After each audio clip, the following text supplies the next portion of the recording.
Tema de varicela en el embarazo. Inicialmente el derrotero de esta presentación, vamos a hablar primero de generalidades de la varicela, luego posteriormente cómo se comporta esta infección en el embarazo, cómo se hace el diagnóstico, el tratamiento, algunas particularidades de la vacunación y por último vamos a hablar cómo afecta ese feto y ese neonato con la varicela congénita y neonatal. Entonces comencemos. Entonces la varicela es una enfermedad causada por un virus que se llama el virus de la varicela zoster. Es un virus DNA de doble cadena, pertenece a la familia herpes virus, es un virus alfa, es uno de los 8 herpes virus que afectan a los humanos. Esta infección tiene una distribución mundial, no tiene pues como epidemias endemias, no tiene epidemias, sino que se comporta como una enfermedad endémica. Este virus, como les decía, es un virus DNA de doble cadena, posee una cápside, un tegumento que posee proteínas y posee una capa lipídica, es un virus envuelto con glicoproteínas. Es muy significativo, pues es importante explicar que este virus solamente afecta a los humanos. Esto hace que sea difícil estudiarlo en laboratorio y conocer de manera adecuada los mecanismos fisiopatológicos por los que se produce la infección, ya que es muy difícil de cultivar en tejidos que no sean humanos. Luego les voy a ir mostrando. Entonces, la replicación del virus, lo que se conoce hasta ahora, en esta revisión que publica la revista Nature en 2014, ellos lo que hicieron fue que, como les explicaba, en los humanos no hay solamente se replican los humanos, entonces lo que ellos hicieron fue coger ratones y trasplantarlos con tejidos humanos y luego en esos tejidos humanos trasplantados en ratones hacer el estudio de cómo era la replicación en los diferentes tejidos. Y más o menos con esto se explicaron estos modelos que les voy a mostrar. Entonces, inicialmente en la célula a la que va a atacar el virus se une a la membrana y hace fusión y se libera dentro del citoplasma la cápside del virus. Posteriormente, por los poros nucleares, entra el DNA a el núcleo, se vuelve DNA circular y se duplica y luego hace expresión de las proteínas de la cápside. Posteriormente, la cápside, junto con la información genómica, va al retículo endoplásmico, donde previamente se habían enviado las glicoproteínas que van a ir en la envoltura y posteriormente se da la expulsión del virus. Entonces, dentro de cómo se da la infección en los humanos, cuál es el ciclo vital. Entonces, el ciclo vital del virus, entonces tiene inicialmente la persona que tiene contacto con el virus que viene de otra persona que está infectada, tiene ingreso a través de la vía aérea. La vía aérea, entonces esas partículas virales van a ingresar al anillo de Waldeyer. El anillo de Waldeyer, siendo un sitio rico en células T, va a infectar esas células T que luego posteriormente va a ser una viremia. Esa primera viremia va a llevar ese virus a otros órganos como son el hígado, el vaso, la médula y ellos. Allí se va a dar una segunda fase de replicación. Esa segunda fase de replicación posteriormente va a dar la segunda viremia, que es ahí cuando se van a dar la mayoría de los síntomas y cuando se va a infectar la piel. Algunos de esos virus van a ir a infectar el ganglio dorsal, la médula espinal, y allí se van a quedar en forma latente. Posteriormente, años después, esa latencia, en momentos en los que hay inmunosupresión, se va a expresar la segunda forma de esta enfermedad, que es la varicela zoster. El herpes zoster como tal no es una infección exógena, sino que ya la persona tiene la infección y va a haber reactivación en forma de dermatomas. Entonces, eso es más o menos cómo se esquematiza eso que les acabo de explicar. Entonces, en el día 0 hay infección de la mucosa, posteriormente hay una primera viremia, porque hay replicación en los nódulos y luego esos linfocitos te van a llevar a la primera viremia. Luego llega a hígado, vaso y otros órganos que no están pues como muy conocidos, esos son los que se han descrito hasta ahora. Posteriormente se da la segunda viremia con replicación en piel y allí se da el rash. ¿Listo? Entonces, más o menos en la segunda viremia es cuando se empiezan a producir anticuerpos protectores para la enfermedad. Entonces, la varicela, como les explicaba, va a tener dos formas de expresión, la varicela, entonces, como tal, la enfermedad no complicada, normalmente ocurre en la infancia, es raro que ocurra en los adultos, y usualmente cuando ocurre en los adultos se presenta como una forma más complicada y más dada hacia las complicaciones. Es muy frecuente en la infancia, es una infección pues exógena, como les explicaba, la adquieren por medio de otra persona, y el modo de transmisión es por medio de gotas a través de las secreciones respiratorias de la persona que está infectada y por contacto, porque esas gotas van a caer sobre las superficies y van a seguir siendo infecciosas. Este virus tiene alta capacidad pues, de infectar. El periodo de incubación, como les mostraba, para que se puedan dar los dos periodos de viremia, va más o menos de 10 a 20 días hasta el inicio de los síntomas. Este virus puede tener ciertas complicaciones en la infección primaria, entonces por eso las voy a explicar primero. Entonces, la más frecuente, aproximadamente el 95% de las complicaciones que se van a dar de la varicela, es la sobreinfección bacteriana de las lesiones en piel. Esa sobreinfección bacteriana, pues normalmente se ve como las vesículas que les voy a mostrar se convierten en pústulas y requiere tratamiento antibiótico. Puede haber también laringitis, neumonía, que es una de las complicaciones pues como más temidas, encefalomielitis, hepatitis, nefritis, miocarditis, ataxia cerebelosa y otitis media. Estas son más frecuentes, como les decía, en los adultos y sobre todo en inmunocomprometidos, y es donde más se han estudiado.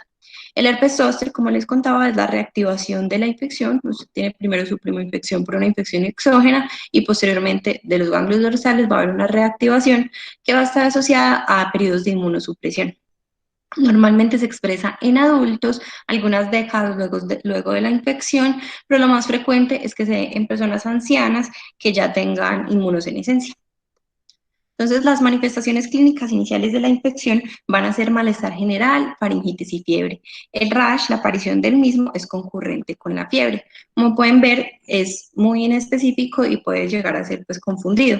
Pero lo más significativo acerca de esta infección es el rash, y es como vamos a hacer el diagnóstico porque tiene ciertas particularidades respecto a otros. Entonces, el rash es un rash pruriginoso, como les contaba, aparece a partir de la fiebre y se da el orden en el que aparece es una mácula que se vuelve pápula y posteriormente una vesícula. Esa vesícula posteriormente se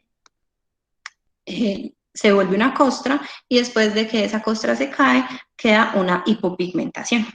Entonces, la forma en la que el rash se presenta va a ser central, de distribución central, inicialmente en tronco y en cara, y la forma en la que se da la presentación del rash es como en forma de clústeres. Entonces, al aparecer un clúster en un sitio del cuerpo y por el otro lado otro clúster en otro sitio del cuerpo, lo que se va a tener es lesiones en diferente momento de aparición. Entonces va a haber lesiones maculares, lesiones papulares, lesiones vesiculares y lesiones costrosas al mismo tiempo. Y eso va a ser las características que nos van a hacer pensar que el paciente tiene varicela. Estas vesículas, como les contaba, pueden volverse pústulas si tienen sobreinfección bacteriana. La contagiosidad entonces de este rash va a ser cuando el paciente es contagioso, 48 horas antes de la aparición del rash.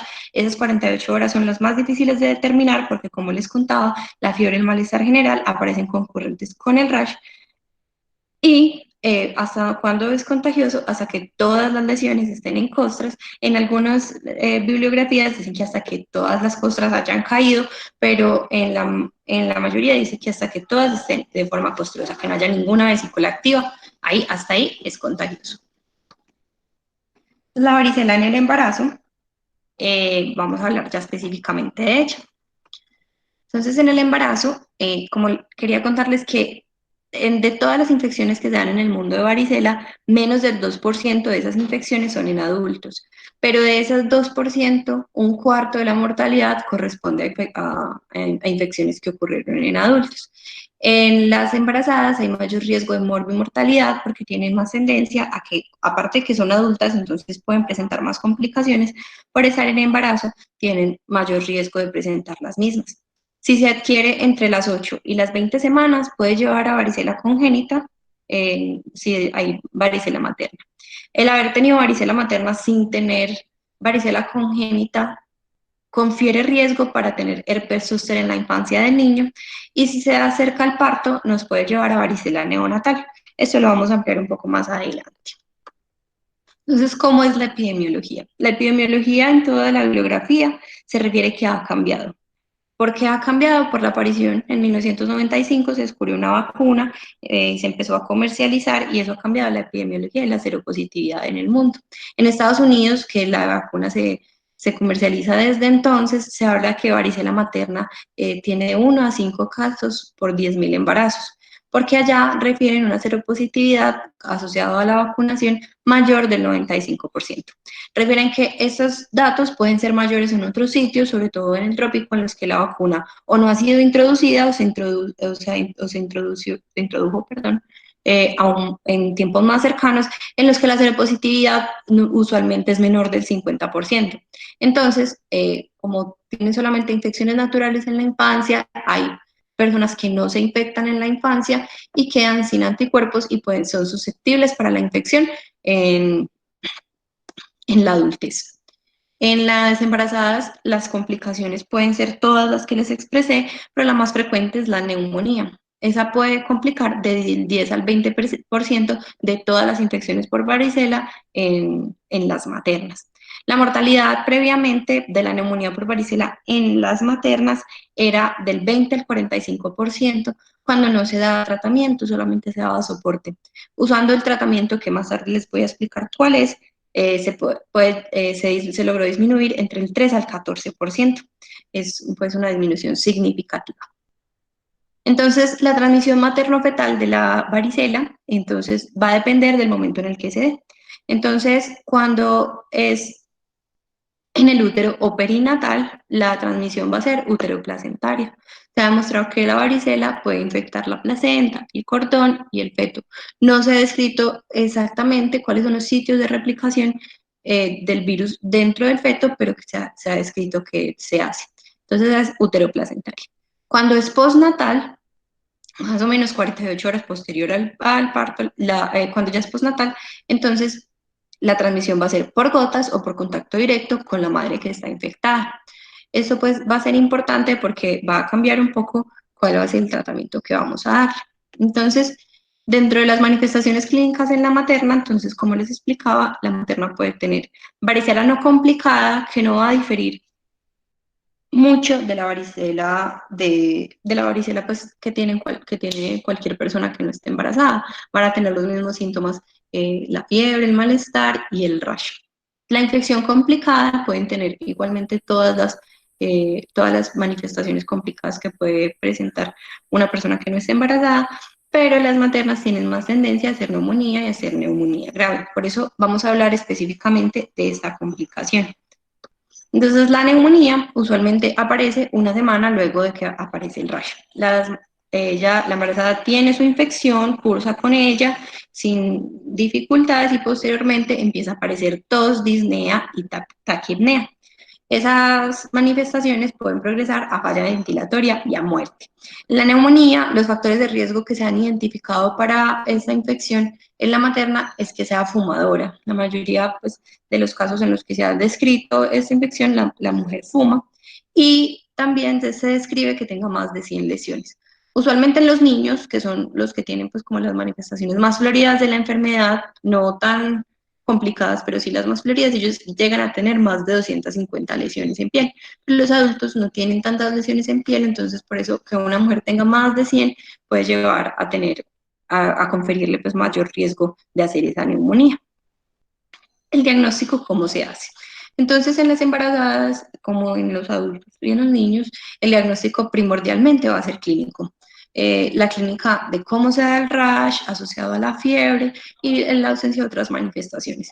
Con las complicaciones va a ser un poco más difícil, pero pues teniendo el antecedente del rash y luego haber presentado la complicación, puede llevarnos a hacer el diagnóstico. En caso tal de que haya dudas diagnósticas o que uno quiera confirmar el diagnóstico, existen diferentes formas de hacerlo. Entonces existe la PCR viral, la inmunofluorescencia, el cultivo y la serología. La PCR viral se hace de muestras la muestra pues ideal es que se tome de una vesícula a la que se le ha quitado la parte superior, se tome una muestra del fondo de la vesícula. Y ahí es donde va a haber más replicación viral, entonces ahí es de la muestra donde se puede tomar. Se puede tomar de otras secreciones, usualmente no se debe tomar de sangre porque los periodos de viremia son muy transitorios, entonces puede dar falsos negativos. La PCR pues es el método más sensible y es como el que en ese momento se considera el gol estándar. Otros posibles formas de diagnóstico son la inmunofluorescencia, que también se toma la misma muestra de vesícula o de tejido y se hace marcación y se ve en el microscopio fluorescente. Lo que se refiere es que se puede utilizar mientras no haya disponibilidad de PCR viral porque la sensibilidad es más baja. El cultivo, por lo que tarda en salir, es más demorado y tiene sensibilidad y especificidad más baja, se recomienda que no, ¿ya? Se recomienda que no se realice, sobre todo pues en las embarazadas.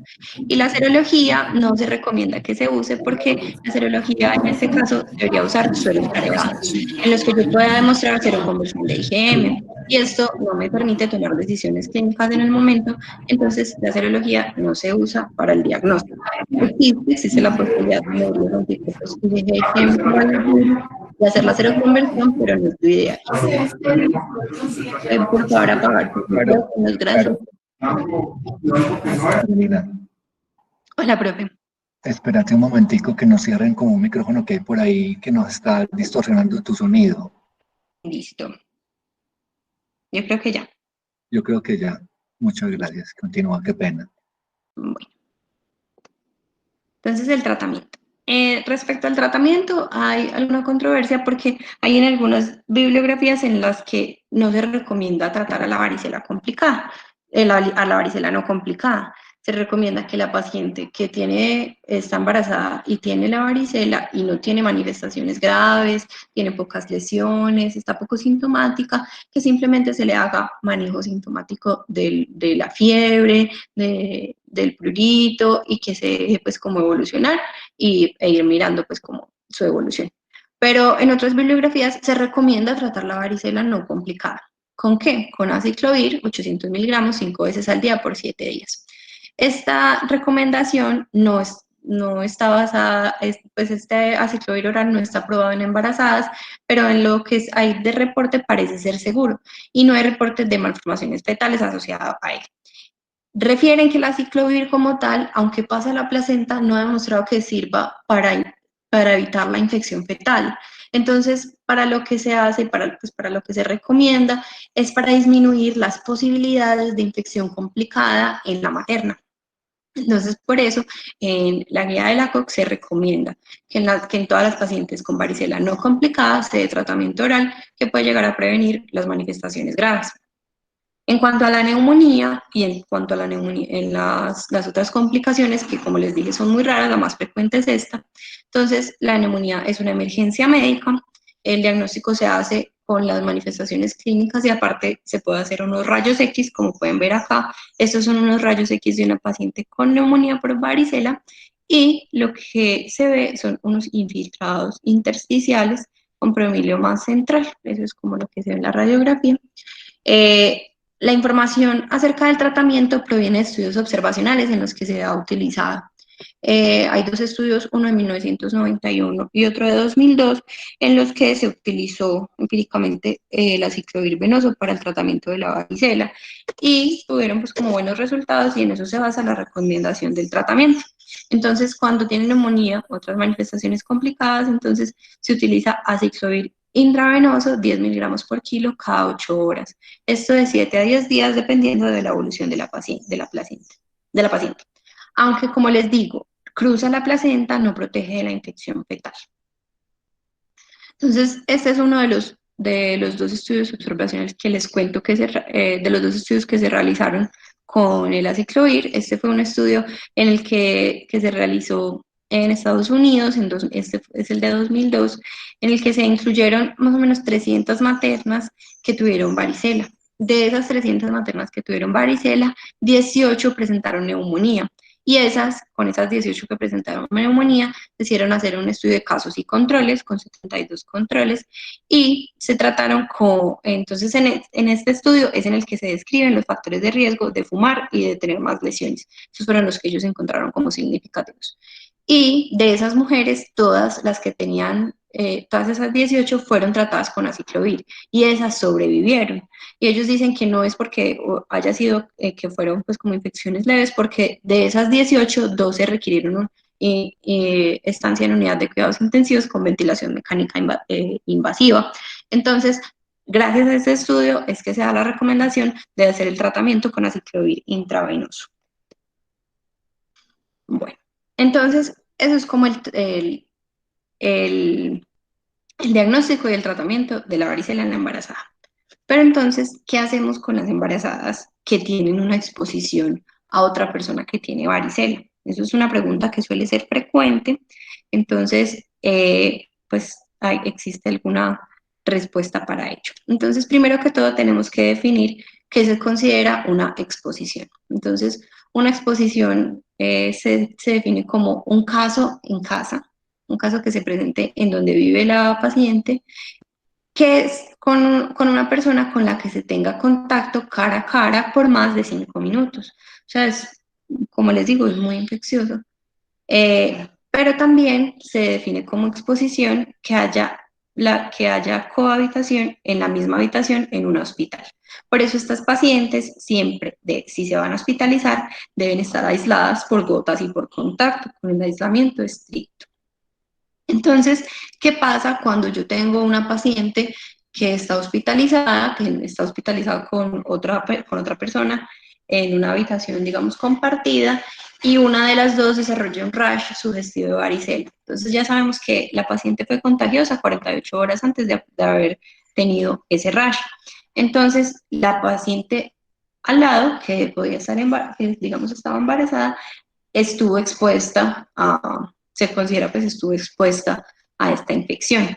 Entonces, ¿qué se debe hacer con esa paciente? Pues entonces se debe aislar, como ya habíamos dicho, y se debe determinar cuál es su inmunidad previa para varicela. En este caso, existen dos formas de determinar esa inmunidad previa. Una es por medio del interrogatorio, preguntar si la persona tuvo varicela en la infancia. Eh, Existe pues un aproximado que dice que con un 95% de confianza una persona que tuvo varicela en la infancia va a presentar anticuerpos protectores para la infección. Entonces, esa persona que tuvo ese contacto, usted podría estar seguro de que tiene pues puede estar casi seguro de que tiene la inmunidad, y lo que se debe hacer es seguimiento para ver que no aparezcan los síntomas. Si la persona no recuerda o no tiene el antecedente de haber tenido varicela, entonces lo que se debe hacer es determinar la inmunidad para la misma, que se hace con IgG para varicela. ¿Listo? Para las pacientes que son positivas, se considera que tienen inmunidad y que tienen como pues, que solamente se les hace seguimiento para ver que no tengan síntomas. Pero las que son negativas, se va a hacer una profilaxis post-exposición. Esa profilaxis por exposición se hace con inmunoglobulina para virus de varicela zoster. Respecto a esta inmunoglobulina, existen dos formas. Una que se puede aplicar intramuscular y que se puede aplicar intravenosa, y otra que apareció en 2006 que es una inmunoglobulina recombinante humana. Previamente se comercializaba otra inmunoglobulina que todavía hay disponible en algunos sitios, entonces lo ideal es usar la recombinante. Si no está la recombinante, se puede usar esa otra, la que no es recombinante humana. Y existe también inmunoglobulina hiperinmune, que también se puede utilizar como profilaxis en caso tal de que no se tenga, pues, de que no se disponga con la específica para varicela. Esa embarazada se le aplica la inmunoglobulina, y esta no le va a proteger de la infección en un 100%. Refiere que hasta un 75% de protección confiere la profilaxis, pero sí puede llegar a disminuir los síntomas en caso tal de ese 25% que sí la va a adquirir. Si no adquiere la infección durante este embarazo, a pesar de haber estado expuesta, posterior al mismo, debe ser vacunada. más o menos se recomienda 6 meses después del embarazo a recibir la vacuna. Entonces, recuerden pues que cuando funciona la inmunoglobulina, lo ideal es que se aplique entre las primeras 48 a 92 horas. Ese es como el periodo en el que es más efectiva esa inmunoglobulina. Pero existen reportes, están avaladas para que se aplique hasta 10 días de haber tenido esa exposición. Entonces, la vacunación. Digamos que esa paciente que fue expuesta y que va a recibir la vacunación, entonces queremos hablar de la vacuna. Entonces, la vacuna es una vacuna que se describió, como les cuento, en 1995. Es una vacuna viva replicativa, es el virus biorreplicativo, y en Estados Unidos y en algunas partes de Europa se vacuna a todos los menores de 13 años dentro de su esquema de vacunación está. Y los adultos susceptibles, o sea, los que no tuvieron infección en la infancia o los que van a estar van a ser llevados en inmunosupresión, las maternas que cuando ingresan al control prenatal, eh, cuando ingresan a consulta pregestacional, entonces a ellas se les puede hacer también. Bueno, en Colombia, lo que tenemos acerca de la vacuna es que ella pues ha estado disponible por fuera del plan ampliado de inmunizaciones por algunos años, pero se logró pues que se incluyera en el año 2015 dentro del plan ampliado de inmunización. Se aplica desde ese año a todos los niños que tengan 12 meses al año de vida, se les aplica la vacuna con un refuerzo a los 5 años. Entonces esa ya la tenemos, pero miren que apenas tenemos 5 años de cobertura. Entonces, ¿qué se hace pues en las embarazadas? Lo ideal es que haya una consulta preconcepcional y en esa consulta preconcepcional se pueda indagar si ha tenido el antecedente. Como les explicaba previamente, como les explicaba previamente, tengo certeza con el antecedente del 95% de que puede tener, de que tiene anticuerpos. Si yo no tengo certeza, si no recuerda, si tengo la duda, entonces debo medir anticuerpos de forma pregestacional. ¿Listo? Si los anticuerpos son negativos, entonces se debe dar la vacuna y esperar entre 1 mes y 3 meses para la concepción. ¿Por qué 1 mes o 3 meses? En muchas partes dicen que en 1 mes ya es muy poco probable que se vaya a dar una infección vacunal. Recuerden que es una vacuna viva replicativa, pero en algunos sitios dicen que para mayor seguridad se debería esperar esos 3 meses antes de buscar pues, embarazo. Y en el embarazo no se recomienda aplicarla porque es una vacuna viva atenuada. Dentro de la guía colombiana de embarazo, parto y puerperio, lo único que encontré acerca de recomendaciones es esta, que no se aplique la vacuna en el embarazo. No encontré si había pues algo acerca de evidencia de anticuerpos pregestacional y si se recomendaba dar la vacuna. Como tal, lo que encontré fue que se daba solamente a los niños. Eso es importante recalcar que si una mujer recibe la vacuna por X o Y razón y posteriormente queda en embarazo en ese periodo de 1 y 3 meses, no requiere interrupción voluntaria del embarazo porque aún no hay casos de varicela congénita asociados a infección por la vacuna. Entonces, pues es muy poco probable, entonces no requeriría interrupción en ese caso y puede continuar con su embarazo. Listo. Entonces, ya hablamos de la parte de la madre. Ahora vamos a hablar acerca de los efectos del feto y los efectos acerca de los efectos en el feto y los efectos en el neonato. Entonces, la infección congénita en una materna que tiene varicela durante el embarazo, como ya habíamos mencionado previamente, va a depender del momento en el que la mujer tenga esa infección, ¿cierto? Depende de la gestación en la que la presente y la relación que tenga respecto al parto. Entonces, las diferentes formas, se refiere que en una infección materna el porcentaje de paso pues, de infección fetal puede llegar hasta el 35%, pero la presentación de los síndromes asociados a ella es menor del 1%.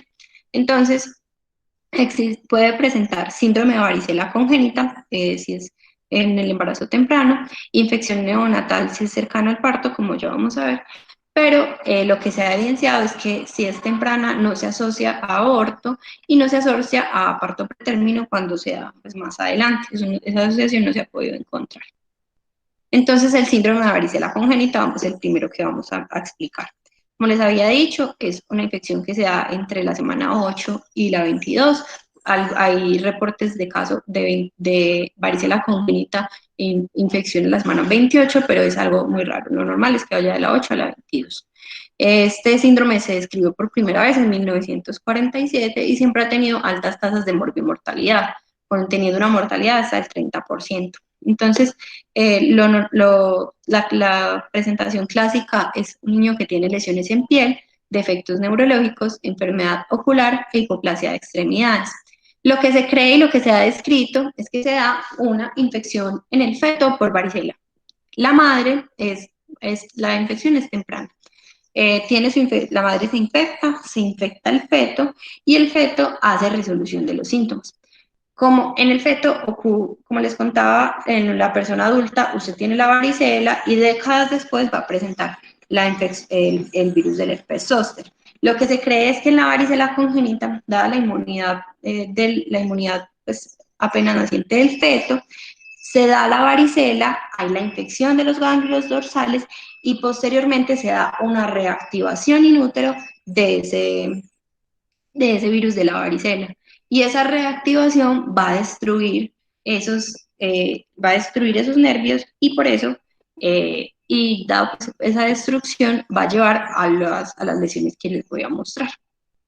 Entonces, la incidencia de la varicela congénita en las primeras 20 semanas del embarazo en realidad es muy baja, a pesar de lo que les cuento, que es una infección cosmopolita, es muy baja la incidencia de esta infección, pero puede llegar a ser devastadora, como les contaba. Esta es una revisión sistemática realizada en el año 2016. Ellos refieren que al ser una infección pues como tan poco frecuente, incluyeron estudios, la revisión sistemática incluye estudios de corte y reportes de caso. En esta revisión sistemática, la incidencia media fue 0,84 y miren que hay muchos estudios en los que no encontraron casos. Dentro de esta misma revisión sistemática hacen una proporción de niños con cuáles eran las manifestaciones clínicas más frecuentes. Entonces miren, por ejemplo, que las más frecuentes son las lesiones en piel, que pueden ser cicatrices o pérdida de la piel, luego las neurológicas, como la atrofia cortical, la hipoplasia de extremidades, convulsiones, microcefalia, síndrome de Horner, encefalitis y disfagia. Enfermedad ocular, incluyendo microftalmia, retinitis, que van a ser las más frecuentes, hipoplasia pues, de las extremidades y otras anomalías esqueléticas.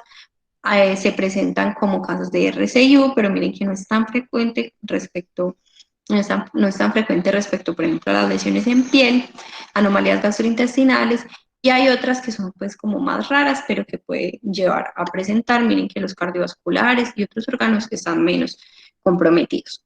Como les contaba, entonces la mortalidad es alta, es de más o menos el 30% en los primeros meses de vida, y igual la morbilidad también va a ser alta, sobre todo pues como con todas las posibles manifestaciones que tiene el síndrome. En los niños que nacen hijos de madres que tuvieron varicela y que no tienen muchas manifestaciones o no tienen manifestaciones, tienen un riesgo durante la vida del 15% de desarrollar herpes zóster. Esto principalmente en los primeros 4 años de vida, con manifestaciones un poquito más severas que las que presentan los ancianos con esta enfermedad. Entonces esta es la lesión clásica en piel de la varicela congénita. Entonces vemos que son lesiones tipo, aquí tienen pues como una vesícula, pero son más cicatriciales, hipopigmentadas, con depresiones, y lo más importante, pues como con lo que más uno las ve, es que tienen una distribución de dermatoma, y por eso se cree que en realidad la varicela congénita es un herpes zóster gestacional, no una infección primaria. Entonces, el diagnóstico, ¿cómo se va a hacer? Inicialmente, lo ideal es que en una mujer que tuvo la infección por varicela durante las primeras semanas del embarazo, 5 semanas luego de la infección materna, se haga ultrasonido. Entonces, ese ultrasonido se debe hacer esas semanas después, porque recordemos que debemos darle tiempo al feto de que haga su infección primaria y que haga su reactivación por herpes zóster. Si se hace antes, entonces no va a tener, si se hace antes, no va a tener Si se hace antes, no va a aparecer ninguna lesión porque aún no se ha dado pues como esta fisiopatología de la enfermedad. Eh, Cuando ya está, si se encuentran anormalidades pues en ese ultrasonido, entonces lo ideal es que se lleve a PCR, líquido amniótico, que idealmente se debe realizar entre la semana 17 a la 21. Esa PCR líquido amniótico es la que va a hacer el diagnóstico de la infección congénita, junto con los hallazgos que ya vemos en el ultrasonido. Cuando tenemos resultados normales en esos exámenes, confieren bajo riesgo. Si se hace un ultrasonido si se hace un ultrasonido que es normal, pero queda pues como aún la duda y no ha pasado las 5 semanas posibles y no han pasado las 5 semanas en las que se dé la infección, entonces cuando no han pasado pues este tiempo, se puede repetir el ultrasonido. Y se dice que si usted ya tiene 2 ultrasonidos negativos, es muy poco probable que se haya dado la infección congénita con el virus. Entonces, postnatal. Cuando ya no se hizo el diagnóstico en el embarazo, entonces de forma postnatal vamos a poder hacer el diagnóstico. ¿Cómo se hace? Entonces, con la historia de infección materna durante el embarazo y las anomalías fetales que me hagan sospechar que cursa con este síndrome. Entonces, luego de que usted tiene la historia clínica, debe tener una evidencia de que hubo una infección intrauterina. ¿Cómo va a tener esa evidencia? Entonces, midiendo el ADN de virus de la varicela zoster en el neonato, midiendo una IgM específica en el cordón umbilical, midiendo la IgG luego de 6 meses de vida, porque en los primeros 6 meses va a tener, inmunidad que proviene de la madre. Y la otra opción es que tenga herpes zóster en la infancia, que esa sería otra de las que nos podría hacer sospechar que nos podría hacer el diagnóstico de que el bebé tuvo una varicela congénita. Entonces, el tratamiento, como tal, pues no hay un tratamiento conocido de la infección congénita por varicela. Como les explicaba, la ciclovir, tanto oral como venoso, no previene la infección ni trata al feto. Pasa la barrera uteroplacentaria, pero como tal no se ha demostrado que cambie como los desenlaces en el feto. Entonces, lo ideal es prevenir la infección materna, tanto con aconsejamiento pues para que no tengan contacto con personas enfermas, y la otra pues es el tratamiento de la infección materna no parece beneficiar al feto, pero igual se hace pues por lo que les contaba, que disminuye las complicaciones en el mismo, en la madre. Entonces lo ideal es que la materna no se infecte y que haya una adecuada inmunidad en rebaño con la vacunación pues de toda la población, que apenas estamos empezando a hacer en nuestro medio. Entonces, ahora vamos a hablar acerca de la varicela neonatal. Entonces, la varicela neonatal es, como les contaba, pues tiene una mortalidad hasta el 30%, esa es la enfermedad del 30%. Eh, se da con madres que tienen exposición o infección clínica. El periodo de mayor riesgo es 5 días antes del parto y 2 días después del mismo. ¿Por qué? Porque en esos 5 días antes del parto y 2 días después, la madre que cursa con la infección va a pasar la infección al feto, y este periodo es muy corto para que la madre sea capaz de pasar inmunidad pasiva a ese feto. Entonces va a tener manifestaciones de la infección, más no va a tener esas inmunoglobulinas que la madre va a pasar por la barrera uteroplacentaria. Usualmente estos niños que tienen esa varicela neonatal, los que se complican, la complicación más frecuente es por neumonía, pero también presentan encefalitis, miocarditis, nefritis y todas las otras complicaciones de las que les he hablado. Lo más frecuente igual es que mueran por neumonía. Entonces, las manifestaciones clínicas en esos neonatos es una fiebre, pues usualmente se da los primeros 5 días, asociada a un rash vesicular generalizado. Ese rash va a durar entre 8 a 10 días. Y ya las manifestaciones clínicas de la enfermedad diseminada, que como les contaba, puede ser neumonía, hepatitis, encefalitis y todas las demás. Entonces, esas van a ser como las manifestaciones. Usualmente, pues el neonato puede solamente cursar con fiebre y después a tener la aparición del rash. El diagnóstico entonces va a ser clínico, con las lesiones en piel asociado a la historia de exposición materna o de la infección materna. La PCR entonces va a ser, como les contaba, el gol estándar.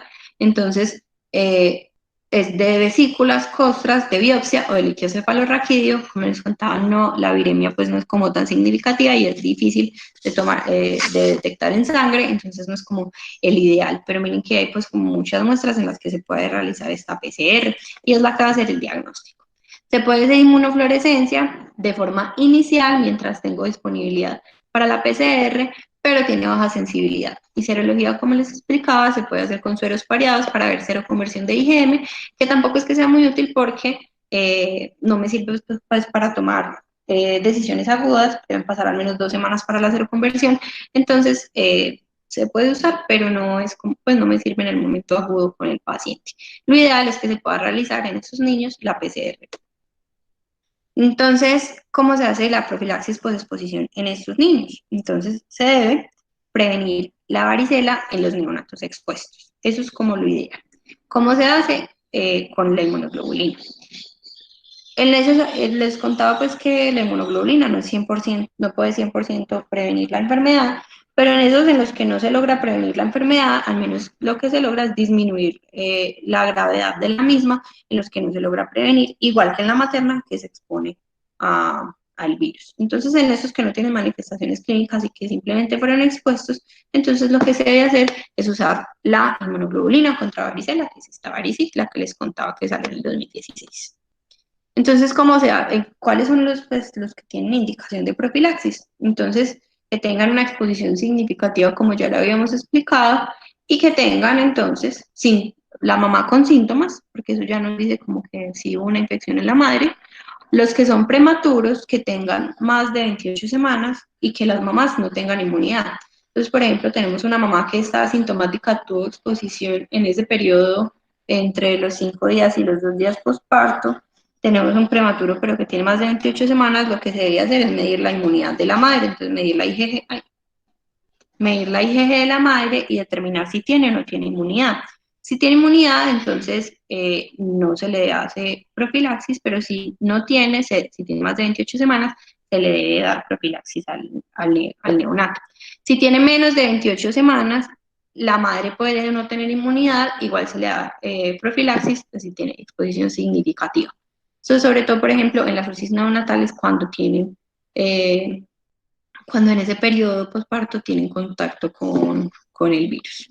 ¿Cómo se hace la profilaxis? Entonces, como ven acá, la profilaxis se hace con esta inmunoglobulina humana para varicela zoster. Los neonatos sanos, bueno, los neonatos sanos refieren que no requieren si tienen más de 48 horas de vida.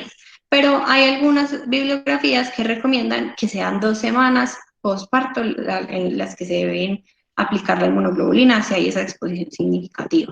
Pero pues en muchas partes lo que dice es que si tiene más de 48 horas no hay que aplicarle la inmunoglobulina. Si fue menor de las 48 horas sí se le debe hacer. Se aplica pues Varicic, si tiene más de 2.1 kilogramos se le aplica intramuscular una ampolla de 125 unidades y si pesa menos se le aplica la mitad. Hay una ventana de 10 días para aplicarlo, pero ideal se aplica si se aplican las primeras 48 a 96 horas. Si no hay, entonces, si no hay disponibilidad de este medicamento, entonces se puede aplicar inmunoglobulina hiperinmune o aciclovir. Entonces, el aislamiento de la madre y el hijo. Entonces, ¿cuándo se debe hacer aislamiento entre estos dos? Entonces, cuando hay una enfermedad activa en la madre, se deben aislar de forma juntos. El neonato que desarrolla varicela en la UCI o hospitalización también se debe aislar. Y la madre expuesta entre 6 a 21 días antes de la hospitalización. Entonces ellos deben ser aislados. Entonces si la mamá está enferma, se aísla en el trabajo de parto, en el posparto. El neonato que desarrolla varicela en la UCI o en la hospitalización también se aísla la madre. Y la madre expuesta en ese periodo. Se dice que después de ese periodo es poco probable que la madre esté infectada, ya pasó el periodo de incubación y si no ha presentado síntomas, entonces eh, no requiere hospitalización, no requiere aislamiento. El tratamiento entonces de la enfermedad diseminada en los neonatos, cuando ya no es profilaxis, sino que se les va a dar tratamiento, es el aciclovir intravenoso, 30 miligramos kilo día. Entonces, este es el aciclovir. Se debe iniciar lo más rápido posible y es una evidencia, la evidencia de usarlo es indirecta del tratamiento que se hace en inmunocomprometidos, porque como tal, pues no hay tampoco muchos estudios de aciclovir intravenoso en neonatos, pero pues es el medicamento que se usa. Entonces, por ejemplo, les traigo este es uno de los estudios en los que se basa pues el uso de este medicamento. Entonces, este estudio es un reporte de 26 casos realizado en 1999. Yo sé que es viejito, pero no hay mucha bibliografía acerca de este tema, que se realizó en Tailandia. Reportaron 28 casos entre 1988 a 1995 en Tailandia. Todos los niños tenían rash. Entonces, se usó aciclovir para los casos graves. De esos 26 correspondían 13, no tuvieron muertes y a todos se les aplicó el aciclovir. Ellos no disponían de inmunoglobulina, entonces refieren que eso no sería pues como un, un distractor en este caso. Bueno, respecto a la lactancia materna de estos niños que tienen infección, entonces se ha detectado que hay ADN viral en la leche materna, pero como tal no se ha determinado que haya infección por lo mismo. Entonces, por la misma. Es más la infección por contacto y por gotas con esa cercanía. Entonces, los niños que ya fueron expuestos o los niños que ya están infectados, se recomienda que tengan lactancia materna, porque así la madre puede pasar inmunidad pasiva a ese neonato. Si el neonato no ha estado expuesto, que es difícil pues en ese contexto, recuerden que la exposición es 2 días antes de la aparición del rash, en ese momento pues puede haber cercanía, se debe aislar el neonato de la madre, pero normalmente pues el neonato ya estuvo expuesto y se recomienda la lactancia materna y que se aíslen incluso ellos juntos. Entonces, toda la presentación. ¿Tienen alguna pregunta, alguna duda?